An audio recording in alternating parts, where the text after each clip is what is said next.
Makanya ibu dan bapak, perhatikan. Kita mendapati di dalam doanya itu mendoakan pasangan lebih dulu daripada mendoakan anak. Kenapa kita mendoakan pasangan dulu, Ustaz? Ya karena kebaikan anakmu itu tergantung kamu sama pasanganmu dulu. Kalau kita mendoakan anak dulu, tapi kita akhirnya lalai mendoakan pasangan kita, maka ketidakbaikan kita dengan pasangan, susah anak kita itu akan baik. Maka ini yang menjadi salah satu hal, materi, yang membuat kita betul-betul memahami. Ternyata kerukunan kita itu ada sebuah hati yang merasakan bahagia, yaitu adalah anak keturunan kita. Selamat datang di channel Langkah Iman Istiqomah. Jangan lupa like, komen, dan subscribe. Dan semoga kita semua mendapatkan ilmu yang bermanfaat. Amin.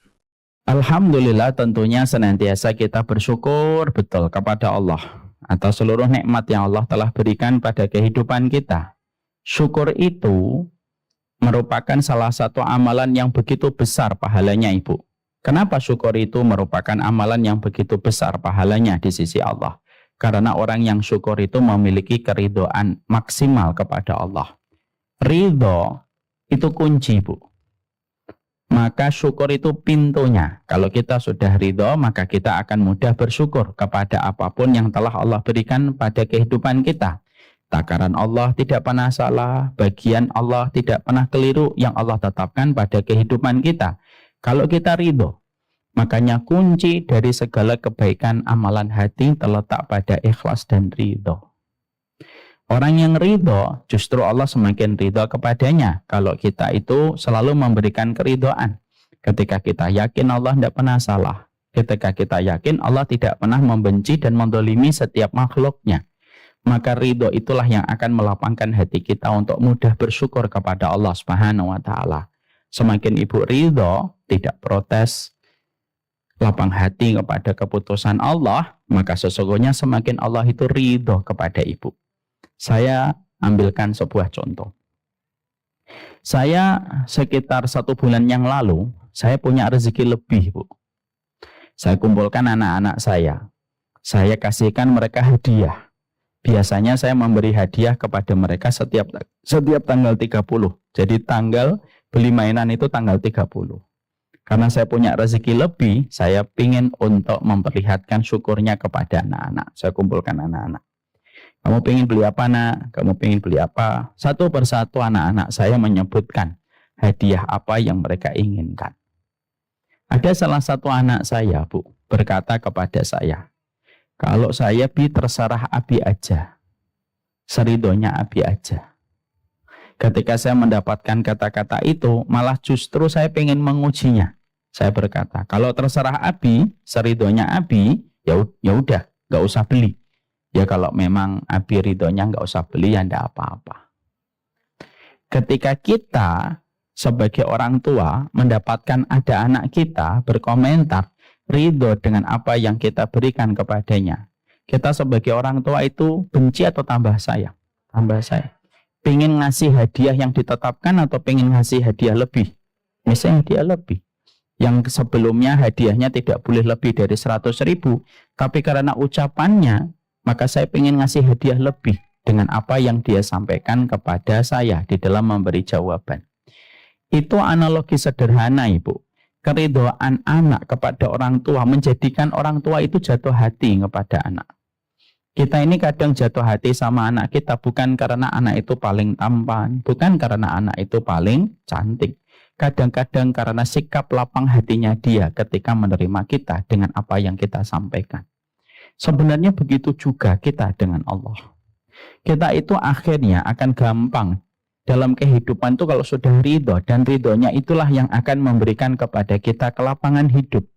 Makanya kita bersyukur betul, dan syukur itu tidak akan bisa kita peroleh sampai kita memiliki sebuah kunci yang bernama ridho pada hati kita dan jiwa kita. Ridho, Ibu. Kalaupun ada takdir pahit yang pernah kita peroleh, ridho. Kalau ada ujian sulit yang pernah kita rasakan, ridho. Karena apa? Ridho itu yang akan melapangkan, ridho itu yang akan melebarkan jiwa kita di dalam kehidupan ketika kita tahu segala peristiwa dan takdir pasti memiliki hikmah yang terbaik pada kehidupan kita. Syukur itulah yang akan menjadi sebuah pahala yang besar ketika kita sudah memberikan ridho kita kepada Allah. Makanya ketika kita sudah dalam kondisi bersyukur betul kepada Allah Subhanahu wa taala, maka itulah yang akan menjadikan kita diberikan oleh Allah banyak sekali kelapangan-kelapangan hidup. Jangan membandingkan kehidupan kita dengan kehidupan siapapun. Itu termasuk dosa besar. Kenapa membandingkan kehidupan kita dengan kehidupan orang lain itu dosa besar? Karena kamu secara tidak langsung telah menuduh Allah tidak indah dan tidak betul ketika mengurusi setiap urusan makhluknya. Sehingga kamu merasa kok dia dapat, saya nggak dapat. Kok saya umur segini sudah begini, kok dia sudah begitu, tidak akan selesai. Dan itu termasuk dosa besar. Dan kalau Allah sudah benci kepada dosa yang kita lakukan, Allah tinggalkan. Dan ketika Allah sudah meninggalkan, capek hidup kita tanpa mendapatkan energi pertolongan dari Allah Subhanahu wa taala. Inilah yang menjadikan kita paham syukur dengan ketaatan itu dimulai dari ridho. Ibu harus paham ya, dulu banyak orang menyangka taat itu lelah. Salah.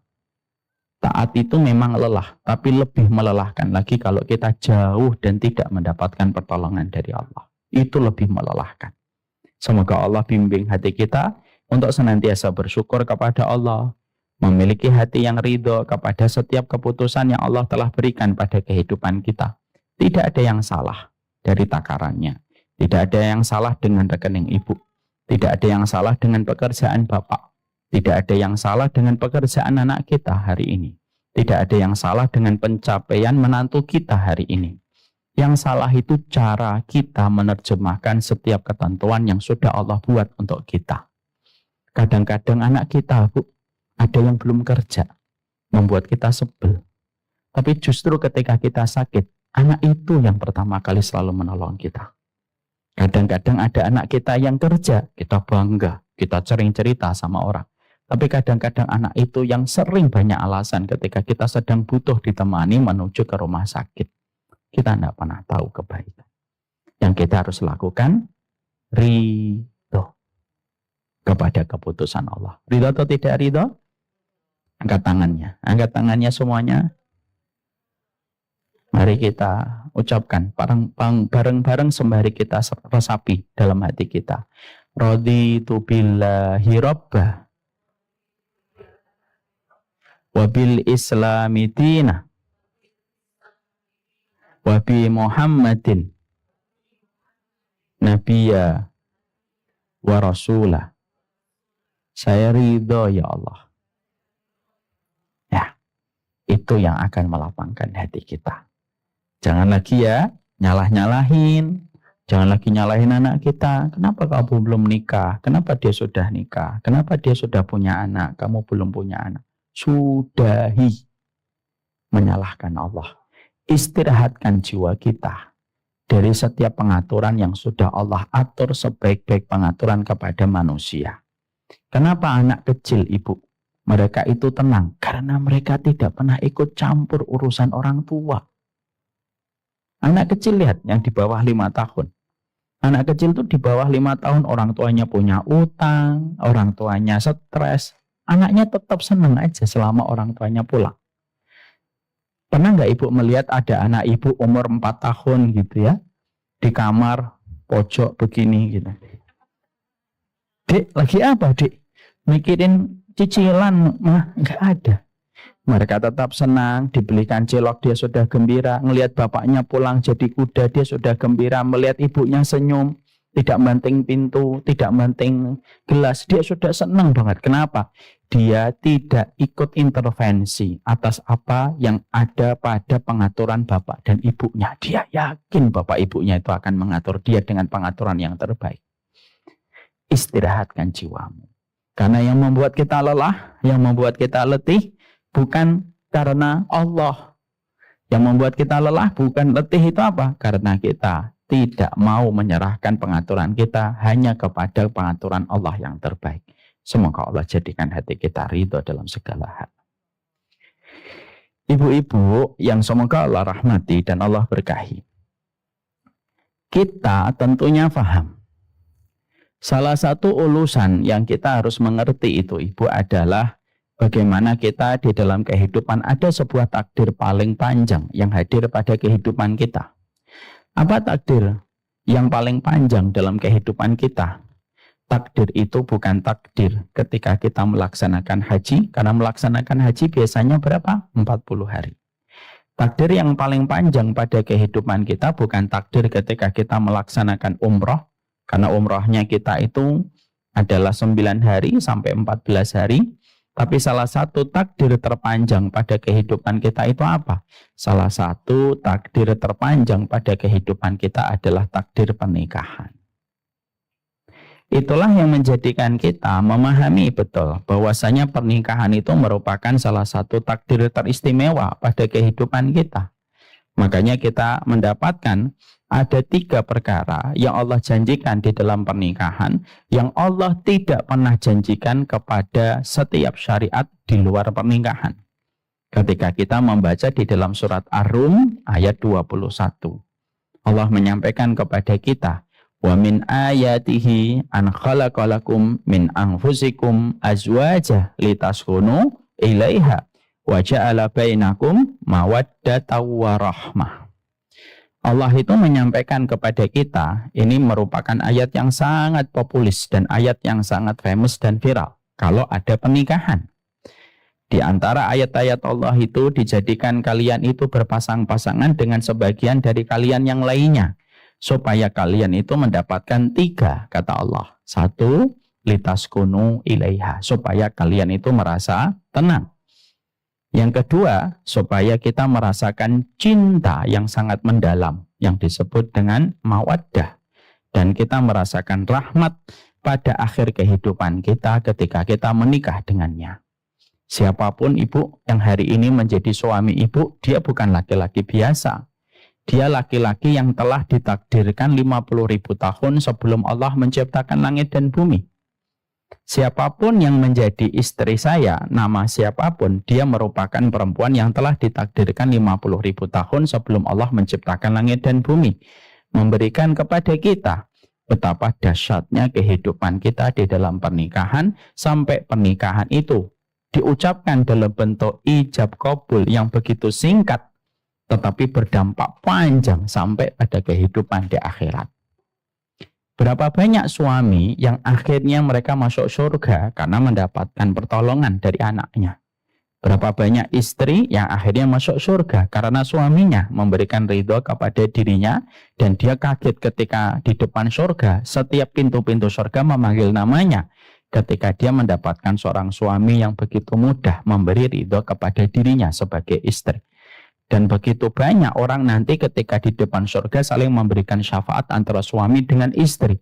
Karena para ulama itu mengatakan, kalaulah anak bisa ngasih syafaat bagi orang tua, suami istri pun bisa saling memberi syafaat selama mereka sama-sama beriman kepada Allah. Maka itu menambah arti betapa besarnya kehidupan kita dan kaitannya dengan masalah pernikahan. Makanya kualitas kehidupan itu selalu dimulai dari pernikahan. Makanya membangun sebuah peradaban itu tidak akan pernah lepas kecuali membangun dari keluarga. Karena ada 3 pilar peradaban itu. Membangun bagaimana madrasahnya betul-betul dengan kurikulum yang jelas. Yang kedua, membangun keulamaannya. Ulamanya harus betul-betul hanif, harus betul-betul lurus. Yang ketiga yaitu keluarga. Itu merupakan bagian yang tidak terpisahkan untuk membentuk peradaban. Tiganya rusak, jangan mengharapkan peradaban itu akan tegak. Kemenangan akan datang, kejayaan akan kita peroleh. Kalau 3-nya ini rusak, ulamanya sudah tidak hanif, madrasahnya sudah memiliki orientasi kepada industri dan tidak lagi memiliki industri, dan tidak lagi memiliki keinginan untuk melahirkan santri dan santriwati yang taat kepada Allah. Tapi orientasinya hanya untuk memenuhi kebutuhan industri dan keluarganya sudah rusak, maka hati-hati. Tidak akan pernah kita mendapatkan kejayaan, tidak akan pernah mendapatkan kebaikan pada agama kita, umat kita, bangsa kita, kalau 3 pilar ini sudah rusak. Makanya ketenangan yang paling besar itu ketenangan yang kita rasakan bersama dengan keluarga kita sebenarnya. Kalau setiap keluarga itu disikapi dengan ilmu. Dan tidak ada kerusakan pada perasaan kita, kesedihan yang paling mendalam kecuali kesedihan yang kita dapatkan dari keluarga kita. Dan itulah yang dinamakan dengan keluarga. Makanya maaf, ketika kita sudah bicara tentang keluarga, tentunya kita bicara tentang masalah ketenangan. Karena salah satu fungsi di dalam pernikahan itu supaya kita bisa merasakan ketenangan. Dan ketenangan itu sebenarnya merupakan hajat setiap manusia. Ketenangan itu merupakan hajat setiap manusia ketika mereka menikah itu ingin mendapatkan ketenangan. Makanya sesungguhnya ketika pasangan itu sudah tenang, maka sesungguhnya dia akan mampu memberikan kualitas dalam hidupnya. Ibu, kalau laki-laki sudah tenang, urusan rumahnya selesai dengan istri yang taat, dia bisa melejit potensinya. Anak-anak itu juga bisa. Anak-anak itu, Ibu, akan melejit potensinya kalau urusan dia ketika melihat orang tuanya itu dalam kondisi tenang, harmonis, rukun. Maka sesungguhnya anak-anak itu juga akan ada di dalam hatinya itu ketenangan. Dan kalau dia sudah tenang, dia bisa maksimal pada kualitas hidupnya ketika dia tidak melihat banyak pertengkaran yang terjadi kepada bapak dan ibunya. Ada ruangan pada hati anak kita di mana ruangan itu tidak akan pernah terbangun dengan baik sampai dia menjumpai bagaimana bapak dan ibunya itu memperlihatkan harmonis di dalam pernikahan, ketenangan dalam pernikahan, kerukunan dalam pernikahan. Maka yang pertama kali merasakan ketenangan itu setelah bapak dan ibunya adalah sang anak. Karena di dalam rumah kita, Ibu, ada hati selain hati kita dan pasangan kita yang senantiasa merasakan pertama kali ketika kita dan pasangan kita sedang ada masalah. Siapa yang pertama kali merasakan kalau kita sedang ada masalah dengan pasangan kita? Anak. Siapa pertama kali mata yang akan mengetahui kalau kita ada cekcok dan konflik dengan pasangan kita? Anak. Dan ketika anak itu melihat berbagai macam kerusakan, berbagai macam pertengkaran, pertikaian yang terus dia jumpai, anak itu tidak selesai, Bu. Dan apa yang terjadi? Anak itu susah berkembang, susah berkualitas. Karena apa? Bayang-bayang tentang orang tuanya itu menghantui selama hidupnya. Dan itu menjadi masalah. Makanya maaf ya, Ibu, setidaknya dalam 2 bulan, 1 bulan ini atau 2 bulan terakhir ini, setidaknya ada 3 orang yang datang dan ternyata masalahnya itu berkaitan tentang orang tua. Ada ibu-ibu yang datang kepada saya, beliau menderita anxiety, Bu, kecemasan. Sehingga akhirnya beliau itu kalau sudah cemas, gemeter, tidak bisa tidur dan lain sebagainya. Ternyata kita mendapati salah satu sebabnya itu apa? Beliau pernah kecewa dengan bapak dan ibunya, terutama kepada bapaknya. Ibu dan bapaknya terlibat konflik, lalu akhirnya sang anak dititipkan kepada sang budi. Supaya sang bapak dan ibu ini ketika bertengkar ini merasa tidak bersalah. Dititipkan kepada sang budi, akhirnya sang anak bertumbuh kembang, defisit kasih sayang, Bu. Karena yang dia inginkan itu mendapatkan kasih sayang dari bapak dan ibunya. Dan dia mendapati bapak dan ibunya akhirnya pisah, sang bapak akhirnya menikah kembali. Dan akhirnya dia punya hutang pengasuhan, Bu. Dia tidak suka dekat dengan bapaknya. Dan setiap dekat dengan bapaknya, memori buruk itu tergambar di pikirannya, berputar-putar. Dan akhirnya menghasilkan apa yang terjadi dan menimpa kepada beliau. Bom waktunya meledak, Bu. Akhirnya beliau menderita anxiety. Dan ketika dibedah, ternyata ada kaitannya dengan orang tua. Kita juga mendapati lagi, ada kisah lagi, Bu, ibu-ibu yang datang ke sini. Usianya sudah tidak lagi muda, hampir menuju ke 60 tahun. Ternyata juga menderita anxiety. Sama, dia cemas. Ketika malam berdebar-debar. Ketika dibuka komunikasi pelan-pelan, dialog pelan-pelan. Akhirnya terungkap bahwasanya dia melihat dan menjumpai bapak dan ibunya itu tidak rukun. Dingin. Bapaknya tidur di belakang, ibunya tidur di depan. Tapi yang dia jumpai bagaimana ibunya kalau ngomong sama orang lain ramah, akrab, harmonis. Bapaknya pun sama.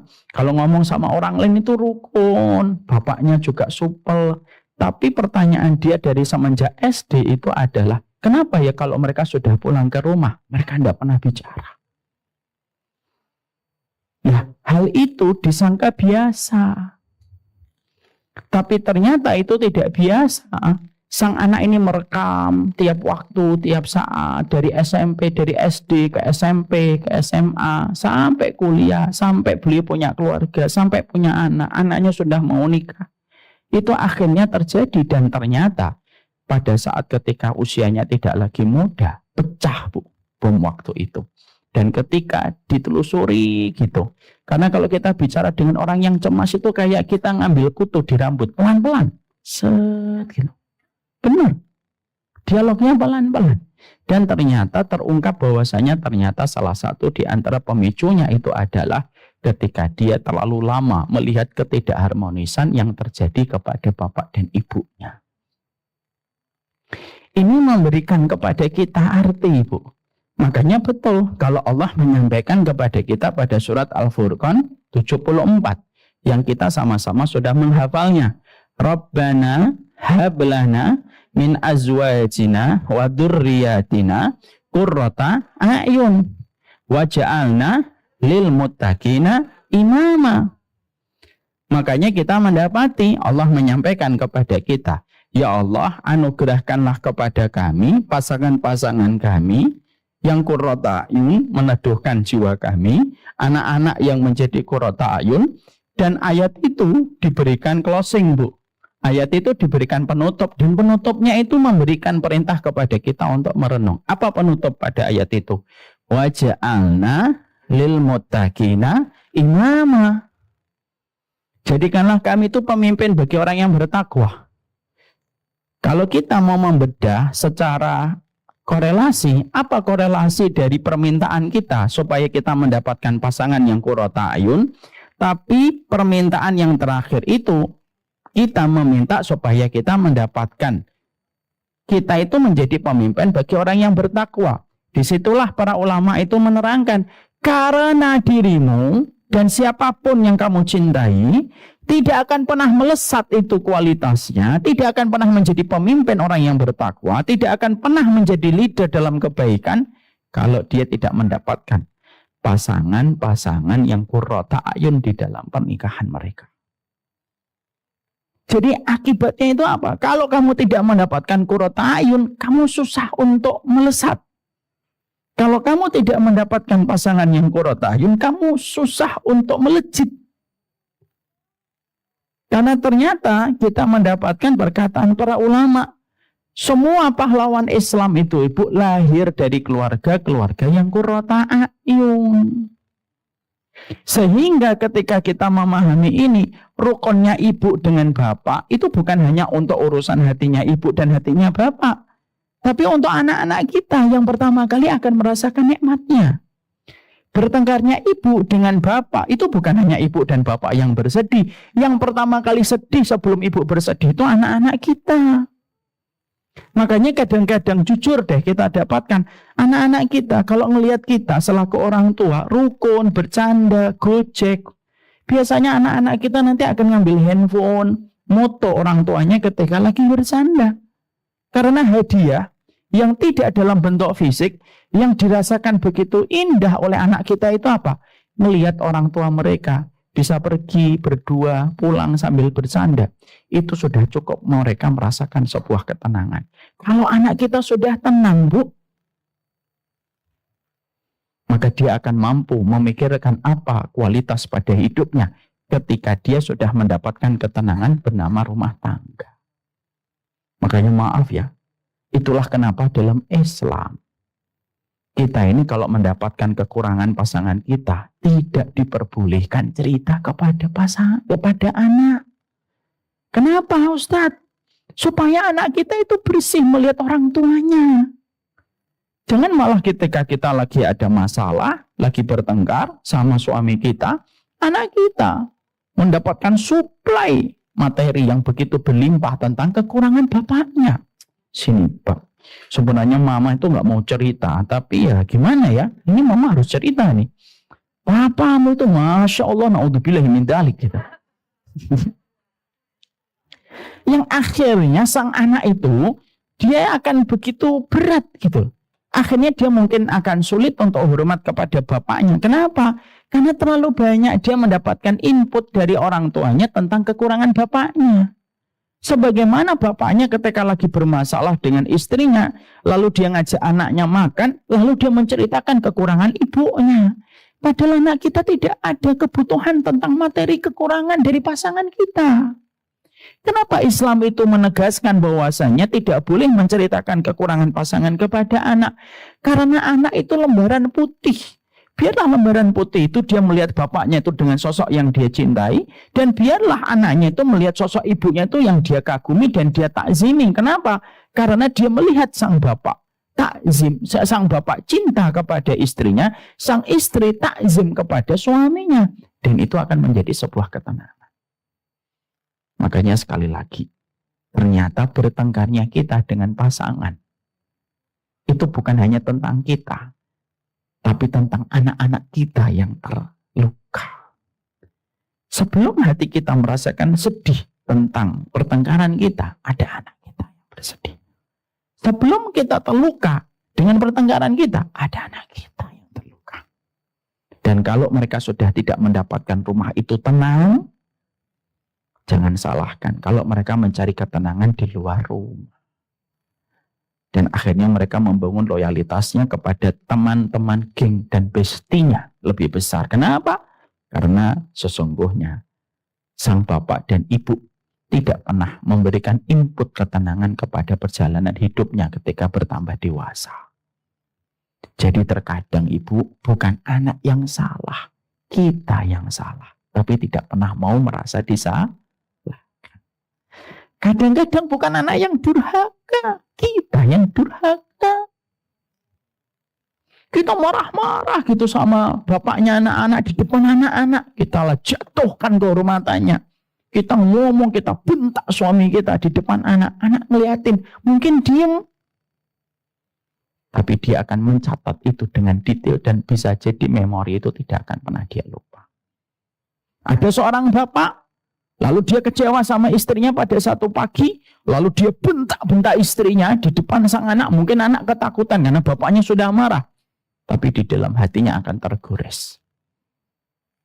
Dan itu bisa menjadi trigger dan pemicu ketidaknyamanan yang dia jumpai dari bapak dan ibunya. Mungkin bapak ibunya sibuk dengan perasaan mereka masing-masing. Dan tidak pernah menghargai posisi mereka yang hadir di antara bapak dan ibunya. Makanya ibu dan bapak, perhatikan. Kita mendapati di dalam doanya itu mendoakan pasangan lebih dulu daripada mendoakan anak. Kenapa kita mendoakan pasangan dulu, Ustaz? Ya karena kebaikan anakmu itu tergantung kamu sama pasanganmu dulu. Kalau kita mendoakan anak dulu, tapi kita akhirnya lalai mendoakan pasangan kita, maka ketidakbaikan kita dengan pasangan, susah anak kita itu akan baik. Maka ini yang menjadi salah satu hal, materi yang membuat kita betul-betul memahami. Ternyata kerukunan kita itu ada sebuah hati yang merasakan bahagia, yaitu adalah anak keturunan kita.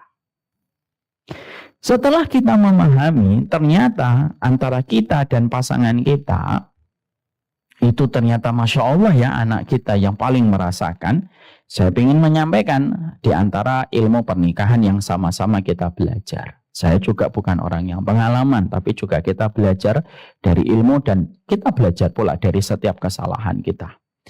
Kita pada kesempatan hari ini, Bu, tadi muqaddimahnya. Kita belajar materinya pada kesempatan hari ini materinya adalah bukan hanya sekedar mahabbah, tetapi adalah mawaddah. Ditampilkan materinya. Bukan hanya sekedar mahabbah, tapi adalah mawaddah. Yang pertama yang kita mulai adalah kita tentunya sangat memahami betul. Ya, kita tentunya harus paham bahwasanya ketenangan suami istri itu merupakan sumber energi untuk setiap anak kita yang tercinta. Ya. Jadi energinya anak kita itu diperoleh bukan hanya dari faktor makanan, tapi salah satu di antara energi yang kita bisa berikan kepada anak kita itu adalah ketenangan suami istri, kerukunan, keharmonisan, saling mengalah, saling memaafkan di antara pasangan suami istri, maka dipastikan ibu bahwasanya itu merupakan energi terindah yang dirasakan getaran-getarannya oleh dinding jiwa anak kita. Ibu kalau punya sifat memaafkan untuk suami, maka yang merasakan anak, Bu. Kalau ibu memiliki sifat kelapangan dengan kekurangan suami, ketika ibu paham bahwasanya sang suami tidak sempurna sebagaimana ibu tidak sempurna, maka ketenangan ibu menghadapi kekurangan suaminya itu dirasakan pertama kali oleh setiap hati anak-anak kita di dalam rumah kita. Ini kita harus sepakat dulu.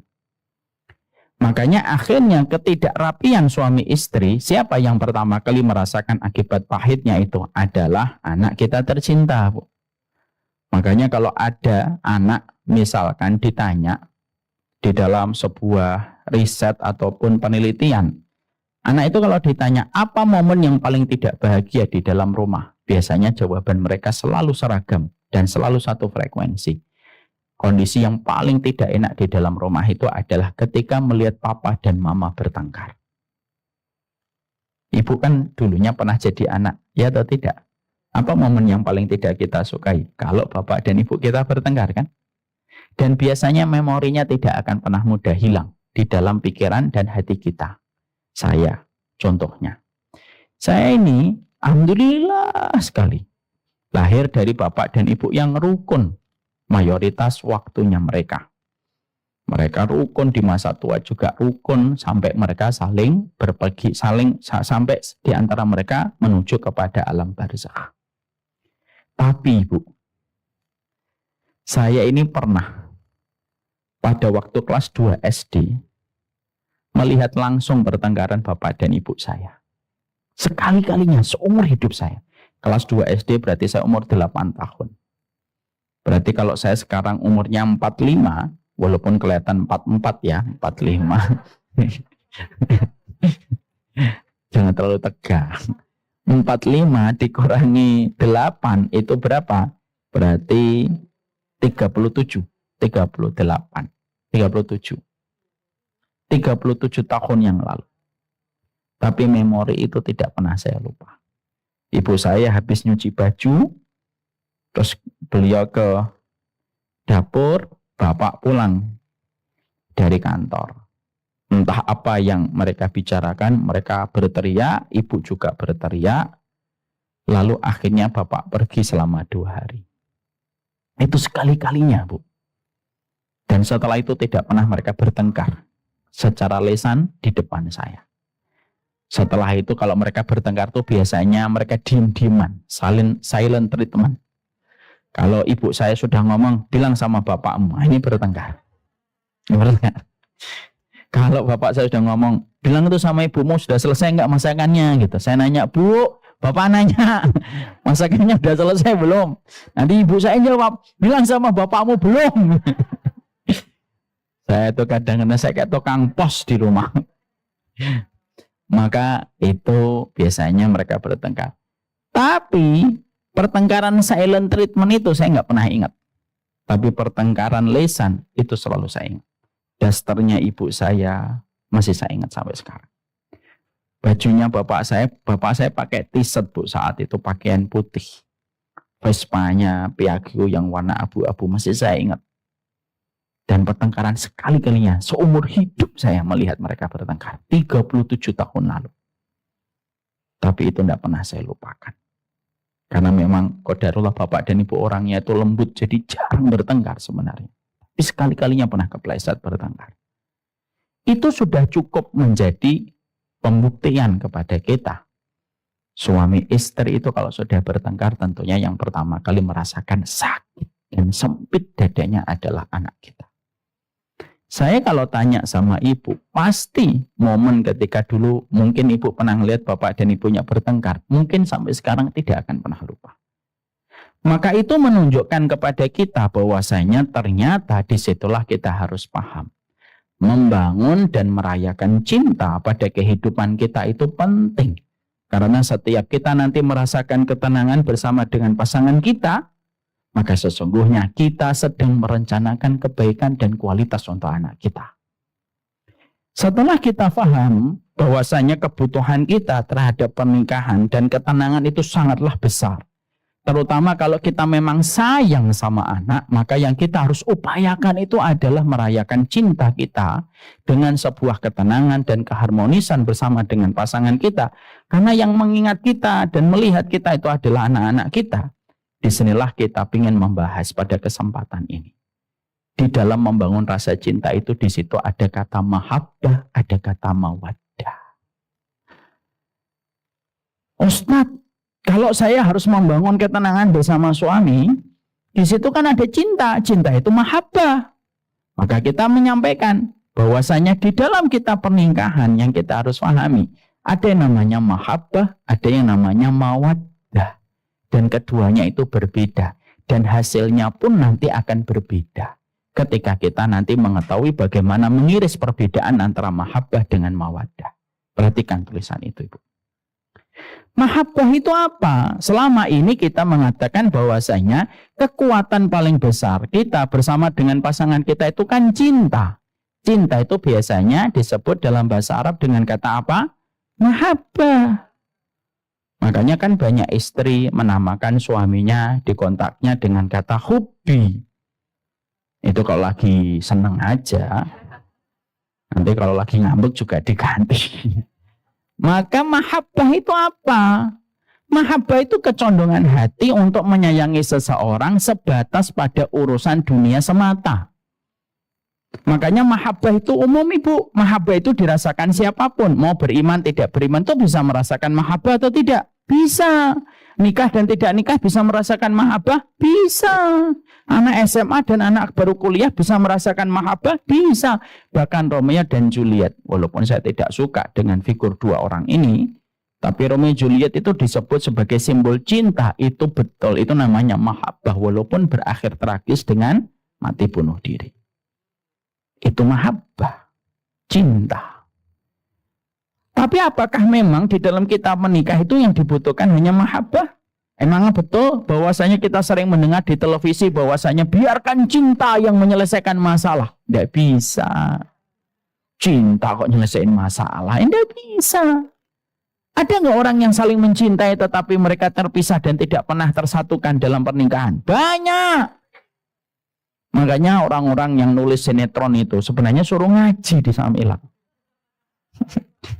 Karena memang nggak bisa itu namanya cinta menyelesaikan masalah. Biarlah cinta yang menemukan jalan keluarnya. Nggak bisa. Nggak bisa, Mas. Nggak bisa, Fernando. Nggak bisa kayak gitu. Cinta itu merupakan bagian dari sebuah rasa dan tetapi yang menyelesaikan masalah itu bukan mahabbah. Tapi yang menyelesaikan masalah itu Allah yang menggenggam dan menitipkan setiap rasa dan setiap cinta pada hati manusia. Dan kita mengerti bahwasanya mahabbah itu kecondongan hati untuk menyayangi pada urusan semata-mata urusan duniawi. Itu mahabbah. Tapi pertanyaannya di dalam surat Ar-Rum 21 Allah menyebutkan kata mahabbah atau mawaddah? Mawaddah. Loh, kenapa Allah menyebutkannya kata mawaddah? Wa min ayatihi an khalaqalakum min anfusikum azwaja litaskunu ilaiha wa ja'ala bainakum mawaddatan wa rahmah. Pertanyaan kita, karena kita pembaca Al-Quran, kenapa Allah itu menyampaikannya mawaddah? Bukan mahabbah. Kenapa kita kalau menjumpai orang ketika menikah kita mengucapkan sakinah, mawaddah dan bukan sakinah, mahabbah? Iya kan? Berarti selama ini ngomong nggak ngerti maknanya. Makanya ngaji. Udah deket aja, pindah rumahnya sini aja, biar ngaji terus.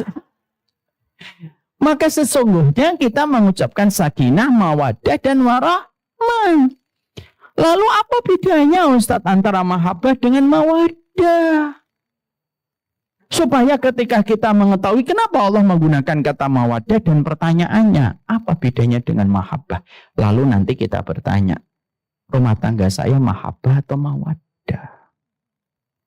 Maka mawaddah itu disampaikan oleh para ulama. Next. Mawaddah itu adalah sebuah kekuatan, konsep tertinggi rasa cinta yang mendorong ia kepada orang yang dia kasihi menuju kepada surga. Itu namanya mawaddah, Bu.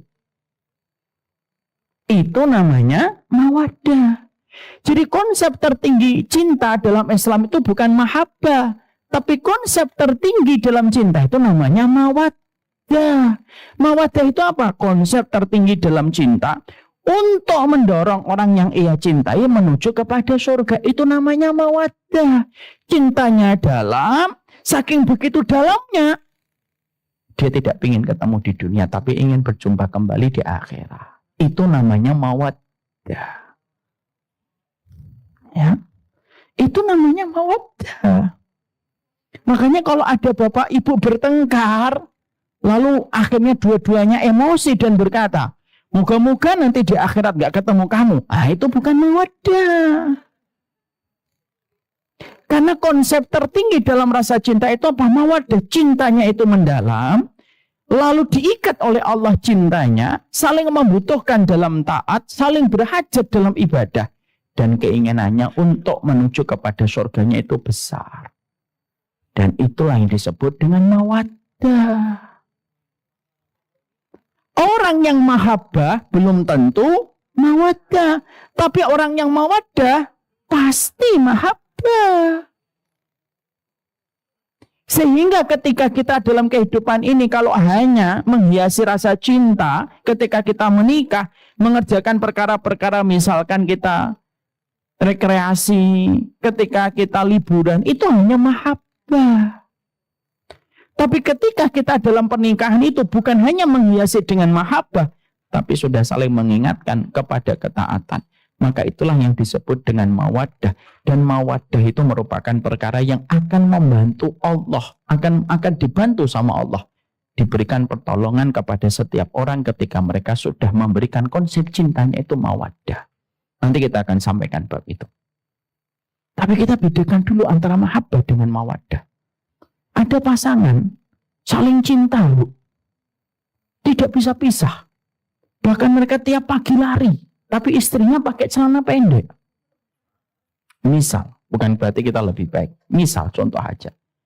Maka istrinya itu tidak menutup aurat. Suaminya mencintainya. Itu mahabbah atau mawaddah?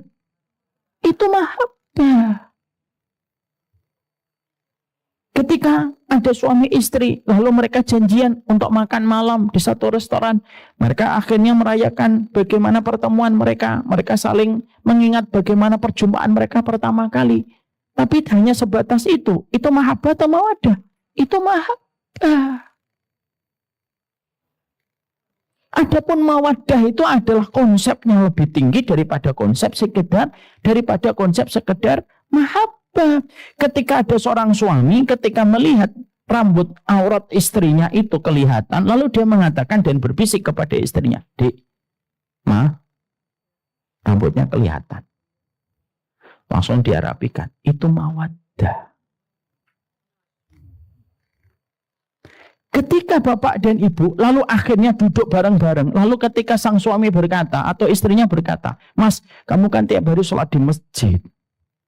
Iya, mau sekali-kali setelah sholat di masjid, sholat isya, langsung pulang, ngimamin aku dong, sholat isyanya 2 kali. Boleh nggak sholat isya 2 kali? Boleh. Yang pertama itu menjadi wajib, yang kedua itu menjadi sunnah. Maka sesungguhnya ketika kita akhirnya ada laki-laki, dia sholat isyanya di masjid, langsung cepat pulang, lalu ngimamin istrinya ketika di rumah. Itu namanya mawaddah. Dan mawaddah itu hal yang indah, Bu. Kenapa?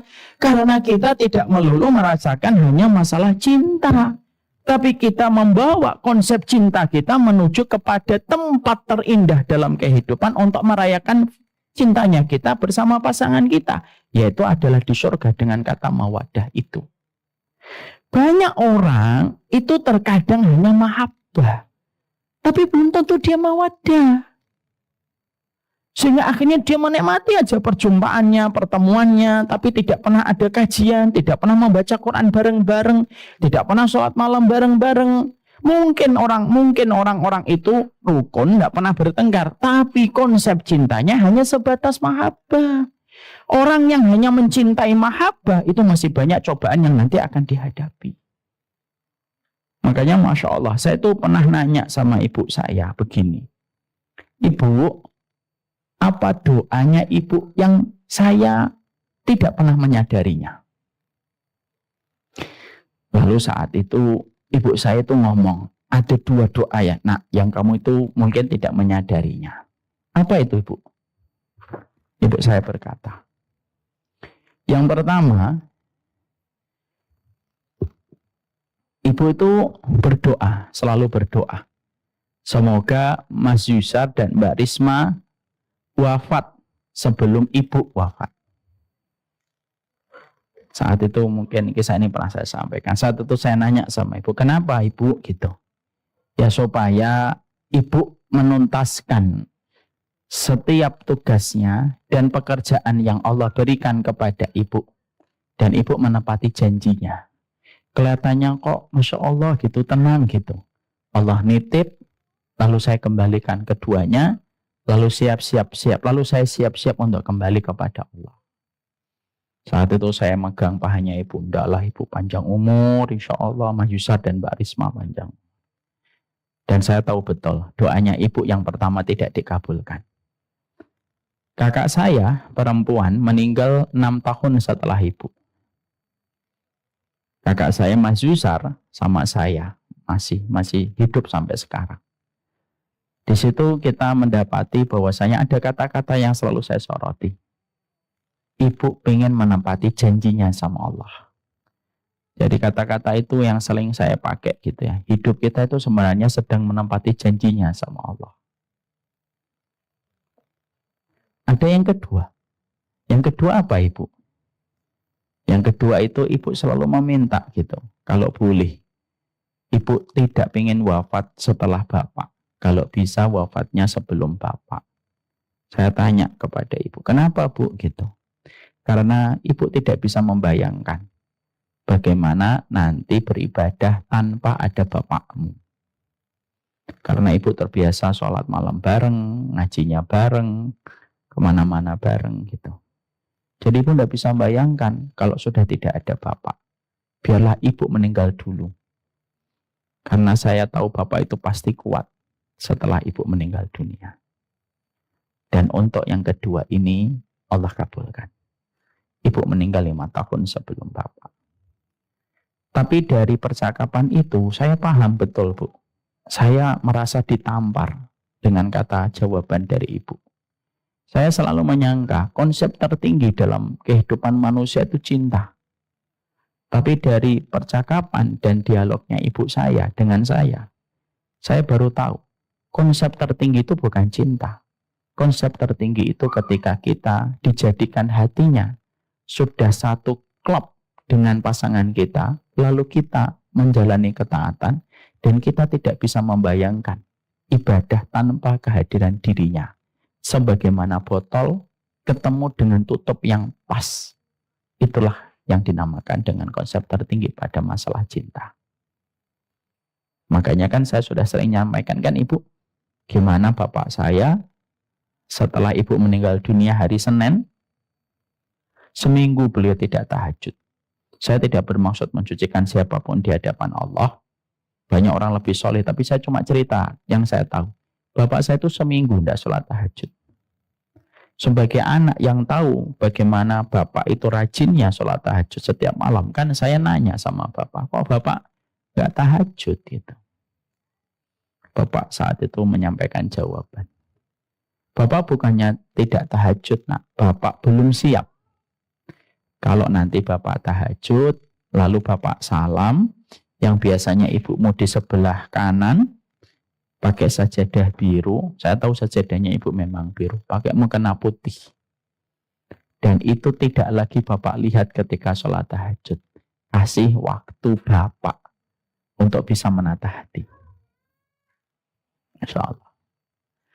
Saya lihat Itulah yang dinamakan dengan sebuah konsep tertinggi dalam masalah cinta, yaitu mawaddah. Kita terkadang hanya menghiasi pernikahan kita itu hanya sekedar mahabbah. Sholat malamnya kita yang paling terakhir bersama dengan pasangan kita tahun 2019 ganti presiden, dan presidennya nggak ganti-ganti sampai sekarang gitu. Itu terakhir kali. Terkadang kita membaca Al-Qur'annya sudah begitu lama. Maka kalau kita hanya bertemu, berjumpa, makan di luar bersama, lalu liburan ke tempat yang kita tuju bersama, itu sekedar mahabbah. Dan mahabbah itu tidak menjanjikan kebaikan dan pertolongan apapun di sisi Allah. Hanya mawaddah yang bisa memberikan kepada kita pertolongan. Saya punya teman, ibu. Teman saya ini hafal 15 juz. Lalu ketika menikah, istrinya hafal 30 juz. Istrinya santriwati. Beliaunya LC dari Fakultas Syariah. Ketika mau menikah, saya termasuk yang agak godain beliau. Antum yakin nih istri antum 30 juz? Insya Allah. Antum hafalannya baru 15 juz. Ya enggak apa-apa. Nanti kalau antum ngimamin, antum muter-muter 15 juz. Nanti istri antum ngeluh. Mas 15 juz saja gitu. Ya enggak apa-apa lah. Nanti saling melengkapi.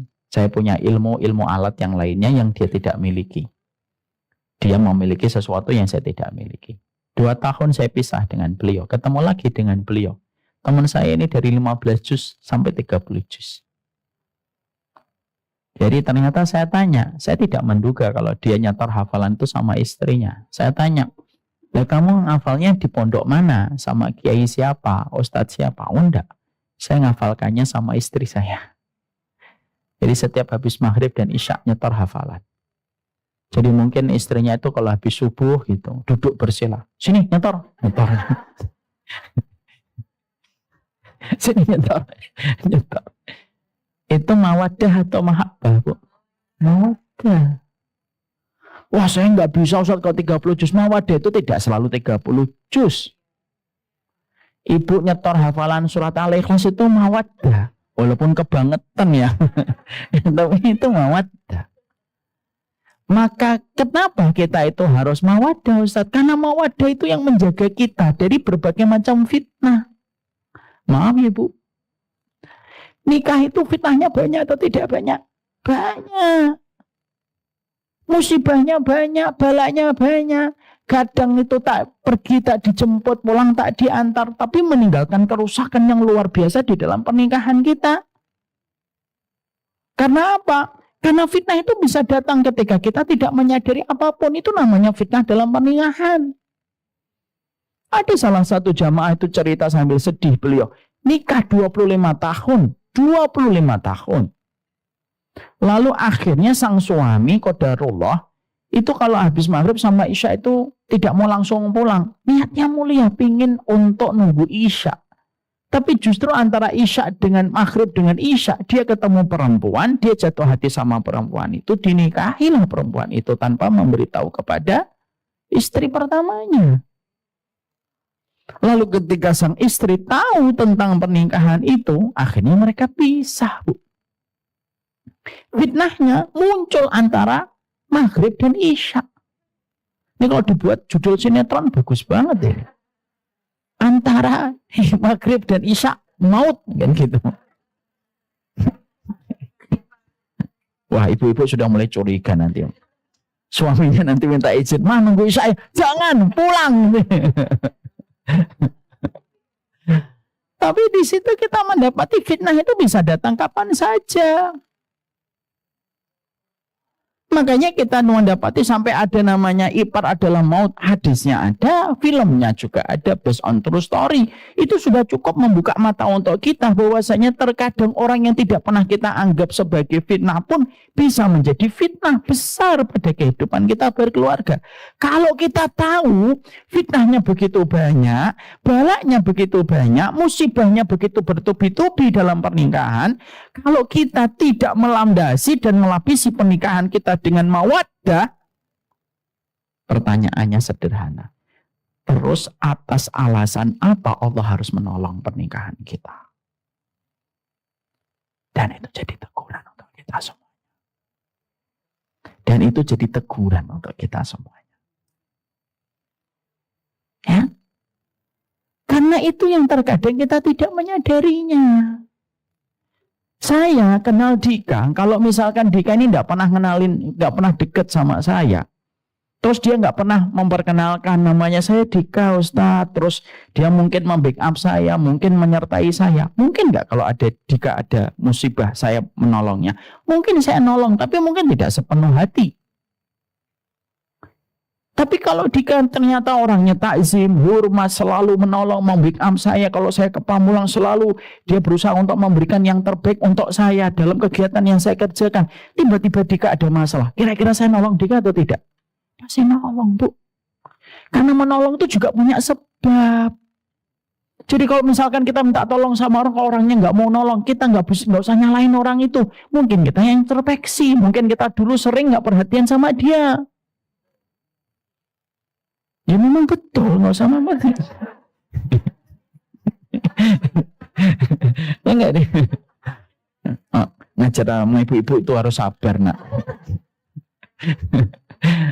Maka sama, itu analogi sederhana, Bu. Nah kalau kita dan suami kita, tidak pernah kita mengingatkan suami kita, tidak pernah kita menjalankan ketaatan bersama suami kita, dan visi kita bukan menuju visi surga, tapi hanya untuk duniawi semata. Yang penting tidak bertengkar, hanya itu saja tujuan dan visi kita berkeluarga.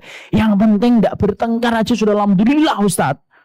Ya mungkin keluargamu baik-baik saja, tapi kamu mungkin tidak akan selamat ketika fitnah dan karang akan merobek mahligai pernikahanmu.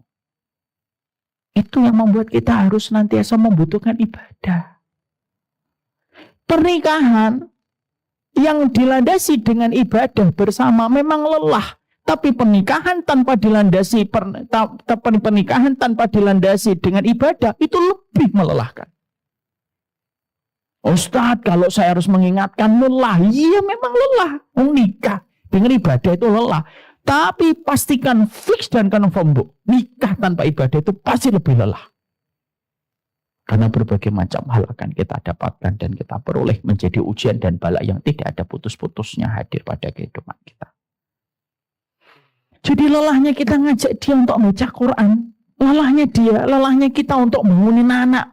Lalu kita bawa gendong untuk sholat subuh. Lelah. Tapi lebih lelah lagi kalau anakmu tidak pernah ke masjid. Itu lebih lelah. Mahabbah itu lelah. Mawadah juga lelah. Tapi mawadah itu menjadikan positioning namamu dan pasanganmu dikenal sama Allah. Jadi kita akhirnya paham di sini. Jadi namanya pernikahan itu bukan hanya sekedar merayakan festival rasa cinta ketika laki-laki itu yang telah saya taksir semenjak SMA akhirnya menjadi keluarga saya dan suami saya. Bukan hanya itu. Lebih daripada itu. Makanya mawaddah itu cinta yang mendalam sekali. Tetapi disertai dengan keinginan untuk beribadah kepada Allah. Makanya jawaban Ummu Darda itu menggambarkan mawaddah.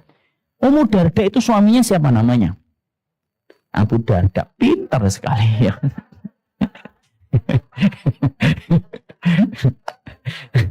Masya Allah. Alhamdulillah nggak menjawab Abu Lahab ya kan?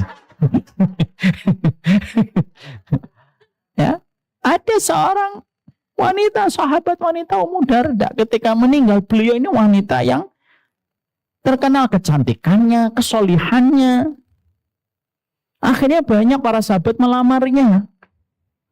Termasuk yang melamarnya itu sahabat Muawiyah. Ketika dilamar sama sahabat Muawiyah, seorang sahabat yang gagah, keturunan Quraisy, pembesar Quraisy di kota Mekah, dan sahabat besar juga.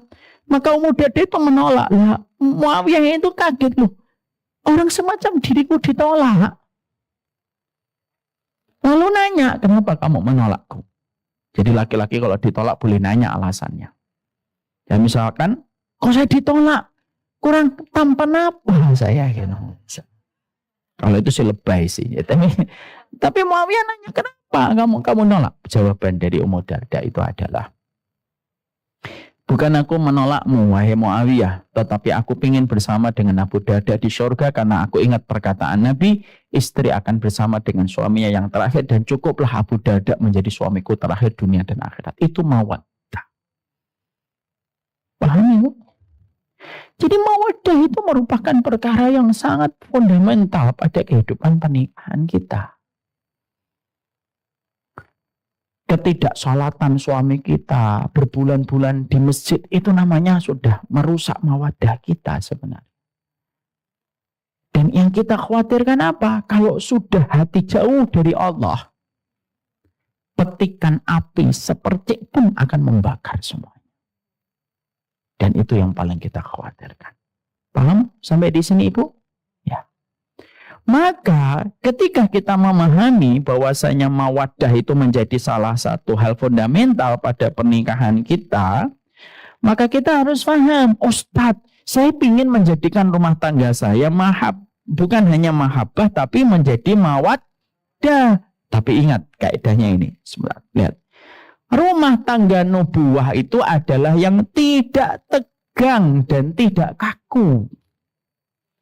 Artinya, kalau ibu-ibu pada kesempatan ini akhirnya sudah mulai belajar, ya Allah, saya ingin mawaddah dan tidak hanya sekedar menjadi mahabbah. Ingat ya, jangan terlalu kaku. Jangan terlalu kaku dan tegang. Sehingga akhirnya nanti ketika ibu-ibu pulang ke rumahnya langsung ibu itu tegang. Sini mas, qala Allah Ta'ala fil Quranil Karim. Jangan. Dan janganlah keinginan kita ketika kita ingin merubah dari mahabbah menuju kepada mawaddah, itu berarti bahwasanya kita tidak menghargai prosesnya. Jangan suka mengukur ukuran sepatunya ibu dengan ukuran sepatu suami. Ya memang betul. Betul. Karena mungkin ibu diberikan oleh Allah kesempatan seorang suami yang memberikan kepada ibu fasilitas, silakan ngaji. Kadang-kadang suami kita belum sempat ngaji. Ngajinya hanya Sabtu, itu pun ngantuk. Sehingga terkadang ada seorang suami itu, istri itu kayak mobil Formula F1, F1, tapi suaminya itu kayak Mikrolet Tambun Bekasi. Kadang-kadang memang begitu. Saya tidak mau ketika saya menyampaikan mawaddah ini, setidaknya ada dua yang saya tidak mau. Yang pertama, ibu nanti akhirnya apa? Menghakimi keluarga orang lain. Dik, kelihatannya keluargamu tuh mahabbah, deh, nggak ada mawaddahnya. Nggak usah kayak gitu. Tinggalkan itu gaya-gaya jamaah dulu yang suka menghakimi, nggak usah. Itu yang pertama, jangan kayak gitu ya. Terus buat status, alhamdulillah keluargaku mawaddah. Nggak usah. Kalau kata anak saya nomor 6 itu sombong. Kata Basim, mungkin nanti kita lagi datang. Ya. Yang kedua, yang kita harus pahami adalah ketika kita ingin menjadikan keluarga kita, ya Allah, ternyata keluarga saya selama ini mahabbah. Oke, keluargamu selama ini mahabbah.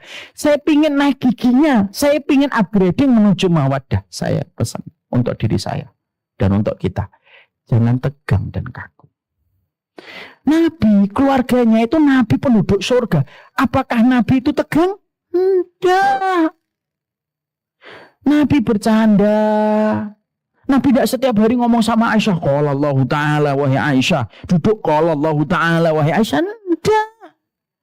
Coba ibu bisa bayangkan, Nabi lomba lari dengan ibunda Aisyah. Lomba lari dengan ibunda Aisyah. Ketika dalam peperangan, lalu para sahabat, sana kalian ke depan dulu. Ya Rasulullah, bagaimana engkau? Biar saya sama Aisyah dulu sebentar. Para sahabat tahu Nabi ingin berduaan dengan ibunda Aisyah. Para sahabat ke depan. Nabi langsung, kamu lihat titik itu wahai Aisyah, ayo kita lomba lari. Loh, pemimpin surga, ditakutin Romawi, ditakutin Persia. Orang yang paling bertakwa di atas muka bumi yang tidak ada yang mengalahkan ketakwaannya. Lomba lari dengan ibunda Aisyah. Itu menggambarkan kepada kita itu apa? Menggambarkan kepada kita bahwasanya membangun keluarga mawaddah itu tidak kaku. Dan bukan hanya semata-mata kita nyampaikan link-link kajian tiap hari kepadanya. Sampai DM-nya dia tuh penuh dengan link istrinya.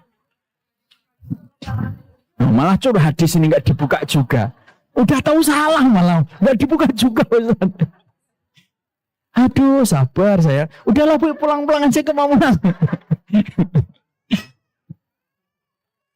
Jadi ternyata kita pun harus tahu dalam proses kita untuk membangun dari mahabbah kepada mawaddah itu jangan sampai kita salah teknis. Ngirimin link, ngirimin kajian sehari 12 kali, Bu. Padahal maaf ya, kajian kalau terlalu lama bosan atau tidak bosan? Bosan. Khotbah Jumat itu yang paling afdol, yang lama atau yang pendek? Pendek. Lalu kenapa Ibu harus menyelisih sunnahnya Nabi? Setiap ada kajian ustadz, hak-haknya istri, share. Buru-buru WhatsApp anaknya. Nah, downloadin kajian ini. Pecah-pecah, biar bapakmu tahu dan dengar. Ya enggak gitu juga. Ini yang ketawa-ketawa ini yang harus banyak istighfar. Dan habis ini itu tempat wudhu, sholat taubat 2 rakaat. Jangan gitu. Maka nikmatin prosesnya dulu. Kenapa terkadang kita diberikan suami yang terkadang tidak sesuai dengan ukuran sepatu kita? Loh, kalau ukuran suamimu itu langsung sama dengan ukuran sepatumu dalam pemahaman agama dan pengamalannya, lalu dari mana kamu dapat pahala? Kesabaran. Karena sabar tertinggi itu dapat pahalanya dari pasangan kita. Paham ini? Nah, termasuk salah satunya proses kita menjadikan dari mahabbah menuju kepada mawaddah itu apa Ibu? Perhatikan bahasanya dan love language-nya. Ini termasuk salah satu ilmu psikologi, tapi ini cukup penting. Karena terkadang Ibu yang semuanya dirahmati oleh Allah, kadang-kadang suami kita tidak bisa menerima apa yang kita inginkan dan kita harapkan darinya untuk sama-sama menuju kepada mawaddah dan bukan hanya mahabbah. Maaf, kadang-kadang karena tangki kasih sayang suami kita habis. Kita sekedar menuntut, tetapi kita tidak pernah melaksanakan kewajiban dan memenuhi tangki kasih sayang dia. Sebagaimana istri kadang-kadang tidak mau mendengar kita, itu bukan karena mereka itu nusyus. Kadang-kadang istri itu tidak mau mendengarkan nasihatnya seorang suami karena ada love language, tangki kasih sayangnya kosong. Sehingga akhirnya setiap yang kita sampaikan disalah artikan ketika mereka tidak memiliki tangki kasih sayang. Ibu, seorang suami dan istri, anak, itu ada namanya love language. Dalam bahasa kita itu bahasa cinta. Kalau ini terpenuhi, ibu akan mendapatkan banyak kemudahan menyampaikan sesuatu. Anak-anak itu biasanya rewel. Itu karena ada love language yang tidak terpenuhi. Contoh, saya tuh baru kemarin 3 hari tuh dapetin anak saya Basim. Kok rewel gitu? Saya harus ngomong sama istri. Apa ya? Apa love language-nya habis ya? Ya udahlah. Kemarin Selasa saya kajian siang sampai asar langsung pulang saya. Pulang sampai rumah, ayo nak kita main di luar. Saya ajak main. Quality time bersamanya. Saya peluk, saya usap, saya puji gitu. Alhamdulillah Bu. Pagi ini sekolahnya semangat kembali. Kadang-kadang ketidakmauan pasangan kita untuk menuju kepada mawaddah itu bukan karena mereka itu durhaka dan ketika mereka itu nusyus. Karena kadang-kadang kita tidak mengerti salah satu bahasa basic yang dibutuhkan dalam pernikahan. Maaf ya Bu, bahasa pernikahan itu ada 5. Dan ternyata ini dilakukan oleh Nabi dalam pernikahannya. Makanya 5 perkara ini yang saya sampaikan di sini itu, ini semuanya dilakukan oleh Rasulullah SAW. Dan ibu nanti dituntut untuk mengetahui bahasa love language-nya suami kita itu apa. Karena bisa jadi suami kita sering marah-marah, itu bukan karena dia laki-laki yang emosional, bukan. Kadang-kadang suami kita sering marah-marah karena ada bahasa basic cintanya yang tidak terpenuhi dari ibu. Kenapa? Ya samalah terbolak-balik gitu. Makanya 5 love language itu apa? Dan ini berdasarkan kepada sunnah. Kita perhatikan. Yang pertama, Bu, act of service. Act of service itu apa? Bahasanya itu pingin untuk diberikan servis yang terbaik. Ini biasanya laki-laki itu ada di sini. Diberikan pelayanan yang terbaik. Makan ditemenin. Pagi-pagi disiapkan. Ketika mau pergi dibawakan itu tasnya. Ketika pulang kita sudah nunggu di depan pagar kayak Sunan Kalijogo, jagain sungai. Enggak setiap hari, Bu, kayak gitu. Tapi ketika akhirnya dia dikasih act of service, akhirnya dia itu nambah. Makanya kayak Nabi itu terkadang melakukan kepada salah satu istrinya itu act of service. Makanya Nabi ketika ada salah satu istrinya mau naik onta, Nabi turun ke bawah, mempersilahkan kakinya dijadikan pijakan untuk naik onta. Ada kan hadisnya? Kenapa Nabi melakukan itu? Nabi memberikan act of service kepada istrinya. Makanya maaf, Bu, kalau akhirnya ada seorang suami, ketika ibu tidak menyadari ini dan hanya melihat globalnya saja, ibu tidak pernah mempersiapkan kalau pagi. Ketika pagi dia makan nasi uduk sendiri, buat kopi sendiri. Lalu kita mengatakan, halah sudah tua, sama-sama mandiri. Lalu perginya dia ke kantor, Bu. Maaf sekali. Kadang-kadang orang kantor yang akan mencukupi love language-nya dibandingkan istrinya. Yang di kantor ngomong, butuh apa, Pak? Karena saking seringnya melayani, hafal. Bapak punya nasi uduk, sambelnya sedikit aja, bakwan jagung, tidak pakai mie. Oh iya. Kopinya tidak pakai gula. Apa? Yang asalnya wajahnya biasa, menjadi indah.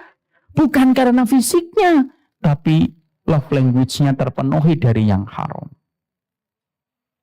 Maaf ya, Bu, perselingkuhan itu terkadang terjadi bukan semata-mata kesalahan orang yang berselingkuh, tapi ada proses-proses hal-hal kecil yang tidak terpenuhi. Maka salah satunya act of service. Makanya ibu nanti pahami, ibu suaminya itu di mana? Nanti kita pelajari 5-5-nya dulu. Nanti ibu tebak, suami saya itu paling berbinar matanya itu ketika apa? Makanya pernah ada salah satu ikhwan datang ke sini, tampak dari wajahnya itu bersungut-sungut gitu. Saya kira saya punya marah. Ketika dia mungkin ada masalah sama saya. Setelah duduk ngobrol panjang lebar, baik saya tanya, antum ada masalah apa? Lu kok tahu, Ustaz? Wajah antum itu orangnya ekspresif, kelihatan. Iya, Ustaz. Tentang masalah keluarga. Ayo cerita. Dia ceritanya tuh simple. Dia belum belajar ini dia. Dia belajar ngomong, istri saya itu, saya tuh cuma pengen ditemani makan kok, nggak pernah nemenin saya makan. Alasannya ngurusin anak. Saya tahu ngurusin anak, tapi sesekali dong temenin saya makan sebelum saya pergi. Oh, saya langsung dek. Itu orangnya aku servis. Servis itu apa, Ustaz? Ya kayak gitu. Jadi terkadang inilah yang menjadikan kita akhirnya susah mengupgrading dari mahabbah kepada mawaddah itu apa? Karena hal semacam ini tidak terpenuhi. Ibu selalu nuntut pulang ke rumah. Mas, kamu tahu nggak bedanya mahabbah sama mawaddah itu? Apa? Tapi ternyata ibu menemani dia makan itu sudah 6 bulan yang lalu. Nanti giliran ada perempuan yang perhatian, ibu marah. Kenapa ibu cuma marah? Harusnya kan itu menjadi sebuah evaluasi. Makanya ada yang pertama, dan laki-laki itu biasanya act of service. Biasanya, Bu, saya orangnya act of service. Kalau di rumah itu saya semuanya act of service. Kalau di luar rumah saya nggak senang. Saya tuh paling nggak senang kalau sandal saya dibawain, nggak pernah senang saya. Tapi kalau istri saya senang banget. Itu laki-laki biasanya di situ. Makanya kalau habis, saya jujur ngomong. Habis love language saya. Istri saya langsung paham. Biasanya kalau pagi urusan anak-anak akhirnya digeser dulu waktunya. Dia memprioritaskan saya dulu, nemenin makan, nyiapin tasnya. Sekali, 2 hari, 3 hari, 4 hari sudah, Bu. Sudah terpenuhi. Kalau love language-nya sudah terpenuhi, bicara apa saja itu lebih mudah mengalir dan lebih mudah untuk ketemu di satu tujuan. Act of service. Yang kedua, quality time. Ini biasanya perempuan nih di sini. Makanya Masya Allah kalau saya mendapati ada bapak-bapak Anda ini mungkin istri antum sepaneng tegang. Kenapa? Terlalu lama di rumah. Lah perempuan itu biasa love language siapa? Quality time.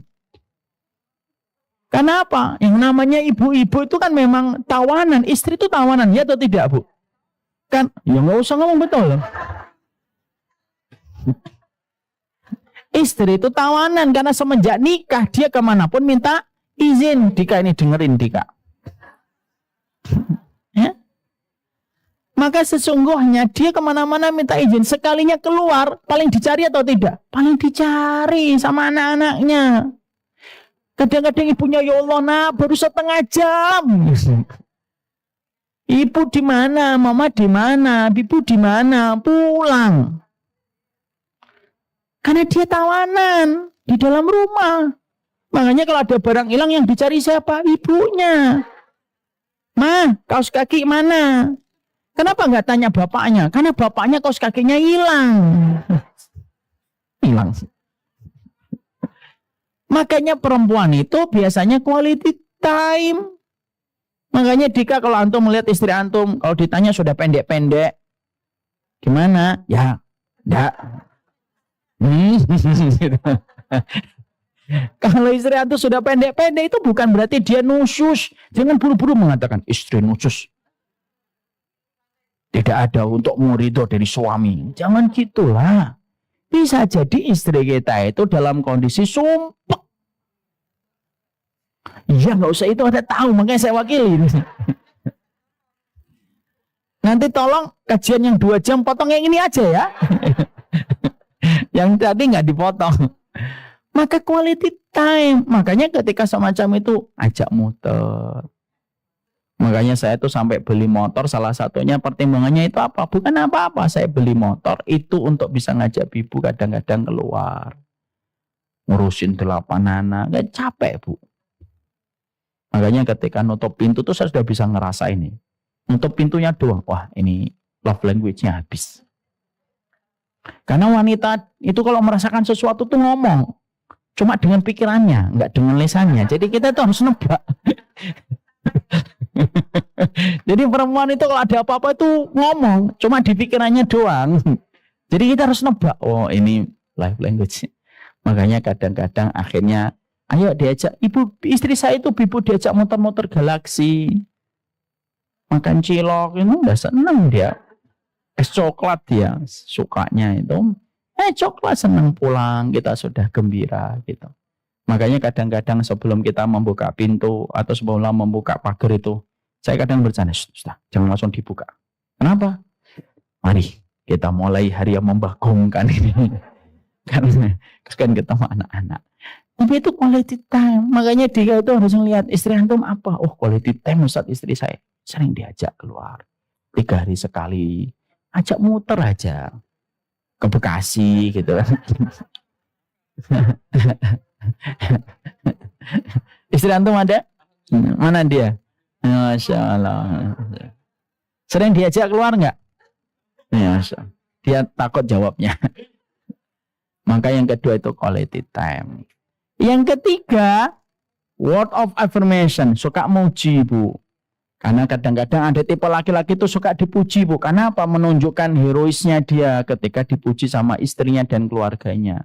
Maaf ya Ibu, banyak laki-laki yang kadang, maaf banget, pressure-nya di kantor itu luar biasa. Saya tuh pernah ketemu beberapa kali seorang bapak yang kelihatan stres gitu. Saya ngomong, Pak kalau memang stres di kantor keluar aja gitu. Ya Ustadz, tapi setiap saya mau keluar itu, yang terfikir itu anak istri saya. Demi Allah ya Bu. banyak laki-laki yang tanpa ibu sadari, mereka rela mengusap air mata di mobil dan turun senyum hanya untuk memastikan keluarganya baik-baik saja. Makanya saya pernah mengeluarkan satu tulisan itu. Tulisan ini ramai sekali di Instagram. Banyak laki-laki yang merasa baik-baik saja, padahal dia tidak baik-baik saja. Karena dia tahu bahwasanya dia itu adalah harapan dan sandaran untuk istri dan anak-anaknya. Untuk menunjukkan kepada kita, perjuangan seorang laki-laki itu luar biasa. Itu yang ketiga. Yang keempat, yang kita harus paham, yaitu adalah physical touch. Physical touch itu apa? Sering dipeluk. Ya, dia harus sering dipeluk. Itu ada istri saya baru datang. Ada. Maka sesungguhnya kita itu physical touch, Bu. Ada tipe-tipe seorang istri atau tipe seorang suami itu senang dipeluk. Biasanya diusap-usap punggungnya. Biasanya perempuan ada yang physical touch, Bu. Makanya kan ada perempuan yang sukanya gelindot aja. Musong-musong. Nah ini physical touch ini. Yang paling ketawa physical touch itu. Ya Bu ya. Ya Bu. Ibu ya physical touch ya. Oh iya tapi physical touch ya. Sukanya nguyak-nguyak gitu sampai istrinya, sampai suaminya itu penuh dengan minyak rambut di sini. Sampai suami itu bilang, ya Allah jangan nempel-nempel gitu. Kayak anak saya Basim itu physical touch, Bu. Wah udah nempel ke saya tuh, pengen duduk di sini, padahal di sini tuh lega gitu loh. Sini loh Dek, sini Dek, nggak mau naiknya ke sini lagi. Itu physical touch, Bu. Kalau anak 5-5-nya, Bu. Tapi kalau pasangan suami itu biasanya di antara 5 ada yang paling menonjol. Kemudian yang terakhir apa? Terakhir itu gift. Nah itu paling senang. Nah, tapi tidak semuanya. Istri saya nggak terlalu senang gift. Ya, gift itu ada beberapa wanita yang suka dan laki-laki yang suka dikasih hadiah. Terutama yang berkilau-berkilau gitu ya. Mas gitu ya. Maka sesungguhnya itu gift. Maka ibu untuk menaikkan dari mahabbah menuju kepada mawaddah, 5 ini harus terpenuhi. Jangan sampai ya Bu, kejadian ilustrasinya, saya serahin ibu kertas semuanya, saya tanya apa yang disenangi sama suaminya ibu. Lalu ibu tertahan. Lalu ibu ternyata tidak mengenali itu. Padahal ibu semasa dengannya selalu marah-marah setiap waktunya. Tanpa ibu ketahui bahwasanya ternyata itu ada sebuah love language yang tidak terpenuhi. Makanya maaf ya Ibu, kadang-kadang kita suka menuntut, tapi kita tidak pernah mengevaluasi. Kadang-kadang kita terlalu menuntut, tetapi tidak pernah mengkoreksi. 5 perkara itu, physical touch, act of service, quality time, word of affirmation, kemudian gift, itu basic pada kehidupan kita. Maka semoga Allah memberikan kepada kita hal ini. Nanti Ibu, silahkan dapatkan kajian ini. Nanti didengarkan sama suaminya. Kalau suaminya sudah dengarkan, bilang sama suaminya, ibu tuh love language-nya apa? Ngomong sama suaminya. Mas, saya itu love language-nya biasanya kalau perempuan itu 2. Kalau saya 5-5-nya Mas. Gitu. Langsung suaminya kejang-kejang. Suaminya bilang, udah lain kali gak usah ikut ke sambilan. Nggak, artinya ibu sampaikan, saya itu orangnya quality time, saya itu orangnya physical touch. Kalau kamu apa Mas?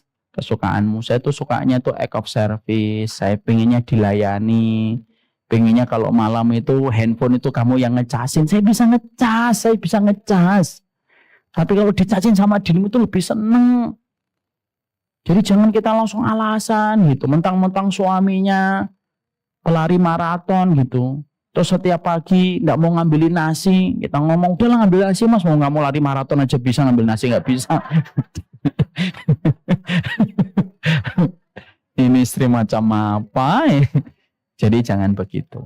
Mari kita bangun tradisi yang baik Bahwasanya proses kita dari mahabbah ke mawaddah itu dinikmati prosesnya. Jadi jangan, anak enggak mau ya ibu, nanti ibu sampai pulang ke rumah, lalu ibu nuntut. Mas, kita nikah ini 17 tahun ternyata cuma mahabbah. Kecewa aku gitu. Sebelum kita kecewa, bisa jadi suami kita pun sudah kecewa dengan kita sebelumnya, cuma dia pandai untuk menyimpannya. Jangan untuk nuntut. Materi bukan untuk menuntut, tapi materi untuk memperbaiki bersama. Jangan langsung nulis, Mas kamu terusan dengar kajian ini. Tidaklah, untuk ibu dulu. Untuk ibu dulu. Kenapa harus ibu dulu? Nanti kalau ibu berubah, insya Allah sang suami itu bisa berubah. Jangan kemudian ibu langsung mengatakan, alah, lihat-lihat dulu dong suaminya. Ngapain saya ngeliat suaminya ibu? Yang nikah ibu. Saya suruh. Saya tuh kadang-kadang kalau nyampein kajian gitu ya, tentang bagaimana ridho suami gitu ya. Saya tuh kadang-kadang lucu baca di sosial media. Lihat-lihat dulu dong ustadz suaminya. Ngapain saya ngeliat suami ibu? Yang nikah ibu, yang nerima lamarannya ibu. Kok saya suruh ngeliatin? Kita harus mulai dari diri kita. Dari seorang wanita yang memperbaiki diri akan lahir seorang laki-laki yang akan tulus untuk melihatnya dan akan belajar untuk memperbaiki diri. Ibu sudah saya pernah ceritain tentang masalah anduk. Seorang perempuan sudah saya ceritain. Ada perempuan bu. Udah kan? Ada perempuan sebel ngelihat suaminya. Naruhnya anduk itu di atas tempat tidurnya. Diajak berantem gara-gara anduk sering. Disindir sudah. Kata-kata tinggi sudah. Pakai kata-kata sarkasme juga sudah. Tapi suaminya tetap meletakkan anduk di atas tempat tidur. Akhirnya sang istri tuh ngerasa, wah ini kalau kayak gini terus saya nggak sehat. Saya harus tetap waras ini. Gitu. Akhirnya apa? Yang saya perbaiki adalah cara saya melihat anduk. Lalu dia berkata pada satu malam, saya besok pagi kalau melihat anduk, saya tidak lagi melihat itu anduk. Tapi yang saya lihat itu apa? Sepotong permadani yang jatuh dari surga. Nah, ini kisah nyata, Bu. Akhirnya paginya, ketika dia melihat ada anduk di atas tempat tidur, wah, permadani jatuh dari surga. Dilipat. Terus dijemur. Esok harinya ada anduk lagi. Dia ngomong, Masya Allah, sepotong permadani jatuh kembali di amalku. Benar ini. Yang dia lakukan itu adalah mencipin di dalam pikirannya itu dirubah. Ini tuh pahala surga untuknya. Sehingga setiap harinya dia itu senang ketika melihat anduk itu. Bukan karena dia melihat anduknya. Melihat itu permadani surga yang akan disiapkan Allah untuk dirinya. Lama-lama ketika sang istri selalu meletakkan anduknya dalam kondisi tersenyum. Tidak pernah lagi nyindir. Tidak pernah lagi sarkasme. Tidak pernah lagi marah. Sang suami itu akhirnya terenyuh dan tersentuh. Wah, istri saya tidak pernah marah-marah lagi gara-gara anduk. Akhirnya nggak tega dia merusak ketenangan itu. Akhirnya apa? Satu pagi dia letakkan anduk di atas tempatnya. Sang istri langsung ketika pagi ketika suaminya pergi, dia berharap ketemu permadani lagi. Loh, sepotong permadaninya sudah tidak ada. Hari esoknya sudah tidak ada, hari esoknya tidak ada. Ketika sudah tidak ada rasa kehilangan pada dirinya tentang handuk basah di atas tempat tidur. Hanya dengan mengubah cara pandang kita kepada yang kita kerjakan. Jadi kalau ibu nanti ngeliatin suami, Masya Allah, pintunya surga lagi banyak ngomong ini. Sehingga akhirnya kita tenang. Paham sampai di sini ibu-ibu? Semoga Allah berkahi kita. Didoakan suaminya. Ya, karena kalau ibu hanya marah-marah tapi tanpa mendoakan itu namanya bukan cinta, itu namanya emosi. Ya, makanya kalau mampu untuk umroh barenglah. Berdoa yang banyak di depan Ka'bah bersama dengan pasangan secinta, sejiwa, sesurga. Semoga Allah memberkahi kita, semoga Allah memberkahi pasangan kita. Karena sesungguhnya semuanya merupakan bentuk ujian yang Allah berikan pada kehidupan kita. Tidak terasa jam 12. Luar biasa 2 jam kita menyampaikan materi. Semoga kita paham ya Bu ya. Ada perbedaan antara mahabbah dan mawaddah. Dan ketika kita harus menyampaikan mahabbah dan mawadah itu harus mengenali 5 love language tadi. Apa love language itu? Yang pertama, act of service. Apa ini? Memberikan service. Yang kedua apa? Quality time. Yang ketiga apa? Give. Yang keempat apa? Word of affirmation. Yang kelima apa? Physical touch. Jadi nanti ibu sering dipeluk suaminya, kadang dikasih hadiah. Saya itu kemarin ya, dikasih hadiah sama istri itu senang walaupun itu bukan love language saya. Saya karena sering olahraga, tiba-tiba dia membelikan saya jaket olahraga. Rasanya itu senang banget. Ya. Walaupun saya bukan tipe orang yang give kalau dalam bahasa cinta. Tapi itulah, kasih sayang itu sebenarnya urusan basic manusia. Mau dia beriman atau tidak beriman. Janganlah kita menempatkan pernikahan kita kaku, lebih kaku daripada kanebo kering. Karena akhirnya kalau kaku itu apa? Mudah pecah. Gelas itu kalau kemasukan air yang terlalu panas pecah atau tidak pecah? Pecah. Karena kaku panas itu memecahkan segala sesuatu. Semoga Allah anugerahkan kita pasangan-pasangan yang senantiasa sejiwa, serasa, dan sesurga. Semoga kita menjadi pasangan yang dipertemukan kembali di surga. Amin.